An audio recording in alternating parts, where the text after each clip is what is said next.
నమస్కారం. ఇటీవల దేశ రాజధాని ఢిల్లీని కుదిపేసిన ఒక ఘటన గురించి మీరు వినే ఉంటారు. పేలుళ్ళు, భయం, ఆందోళన. కానీ నాకు ఆ ఘటనలో భయమేసింది పేలుళ్ళు కాదు, ఆ పేలుడు వెనుకున్న మనుషులు. వాళ్ళు చదువు లేని వాళ్ళు కాదు, వాళ్ళు డాక్టర్లు.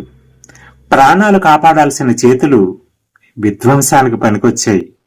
ఇక్కడే నాది ఒక ప్రశ్న. ఒక మనిషి సంవత్సరాల తరబడి చదువుకుంటాడు, డిగ్రీలు సాధిస్తాడు, గౌరవం సంపాదిస్తాడు. అయితే ఒక్క ప్రేరణతో, ఒక్క ప్రలోభంతో తన దేశానికి ఎదురు నిలబడే స్థితికి ఎలా వస్తాడు? తప్పెవరిది? ఆ వ్యక్తిదా, లేదా అతనిని తీర్చిదిద్దిన మన విద్యా వ్యవస్థదా? ఒక్కసారి ఆలోచించండి.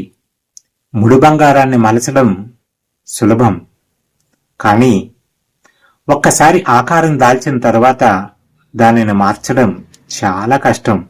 మన పిల్లలు కూడా అంతే. బాల్యంలో వాళ్ళు ముడి బంగారం.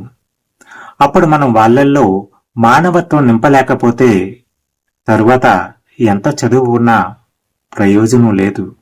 ఈరోజు మన విద్య మార్కుల గురించి మాట్లాడుతుంది, ర్యాంకుల గురించి ఆలోచిస్తుంది, ప్యాకేజీల గురించి కలలు కంటుంది.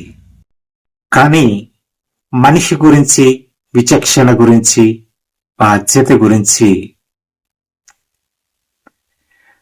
మనం బుద్ధిమంతులను తయారు చేస్తున్నాం, కానీ మంచి మనుషులను తయారు చేయలేకపోతున్నాం. ఒక డాక్టర్కు శరీర భాగాల పేర్లు తెలుసు, కానీ ప్రాణం విలువను నేర్పించామా?